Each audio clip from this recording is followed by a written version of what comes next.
جی السلام علیکم، کیسے ہیں سب؟ امید ہے ٹھیک ٹھاک ہوں گے، خوشباش ہوں گے۔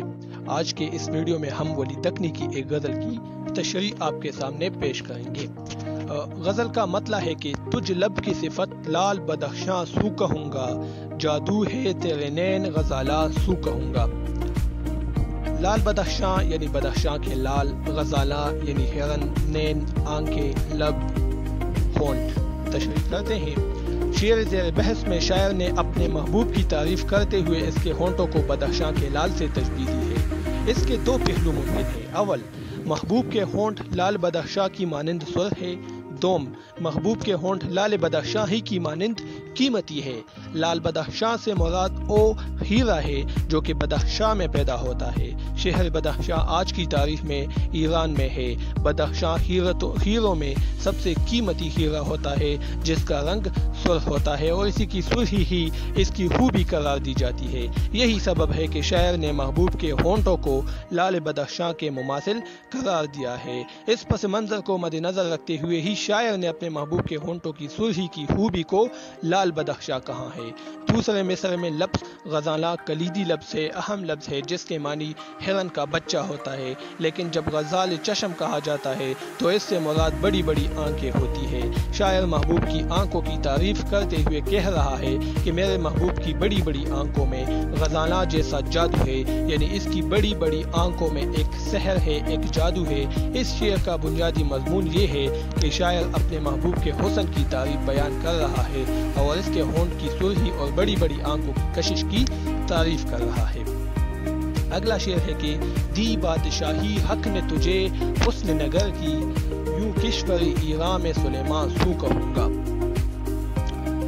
اس غزل کو پڑھنے کے بعد سب سے پہلے ذہن میں یہ تاثر ابھرتا ہے کہ یہ غزل پوری طرح غزل کی تعریف کے دائرے ہی میں مکمل ہوتی ہے۔ شاعر نے محبوب کا سراپا بڑی خوش سلیقی سے پیش کرنے کی سعی کی ہے۔ مذکورہ شعر کے سلسلے میں سب سے پہلے یہ عرض کرنا بہتر معلوم ہوتا ہے کہ اس شعر میں تلمیح ہے، یعنی سلیمان علیہ السلام کی طرف اشارہ ہے۔ اپنے محبوب کے حسن کی تعریف کرتے ہوئے عاشق کہتا ہے کہ اے میرے محبوب، اللہ نے تجھے حسن نگر کی بادشاہت عطا کی ہے، یعنی تو تمام تر حسینوں سے حسین ہے اور میں تیرے حسن کی تعریف سلیمان علیہ السلام کے حضور میں حاضر ہو کر کروں گا۔ یہاں ہمیں یہ بات یاد رکھنی ہوگی کہ سلیمان کی حکومت تمام مخلوق پر تھی۔ اس شعر کا یہ مطلب ہے کہ میں جا کر سلیمان علیہ السلام سے کہوں گا کہ اگر آپ کی بادشاہت میں اگر کوئی میرے محبوب سے بڑھ کر حسین ہے تو فرمائیے، یعنی میرا محبوب تمام تر عالم میں سب سے خوبصورت اور حسین تر ہے، اس سے بڑھ کر حسین کوئی نہیں، سب اس سے کم تر ہے۔ اگلا شعر ہے کہ تعریف تیرے قد کی الفوار سروجن، جا سرو گلستان کو خوش الہاں سو کہوں گا۔ اس غزل کے بارے میں جیسا میں نے عرض کیا کہ اس میں شاعر نے اپنے محبوب کی طرح طرح سے خوبصورتی اور بڑائی بیان کی ہے، ویسا ہی اس شعر کا معاملہ بھی ہے۔ اس شعر میں دو لفظ قابل غور ہیں، اول سری جن اور دوم سرو، یعنی یہاں سری جن سے مراد سب کا نور نظر انسان کامل چہیتا لیا جا سکتا ہے، کیونکہ وہ جن نہیں سری جن ہے۔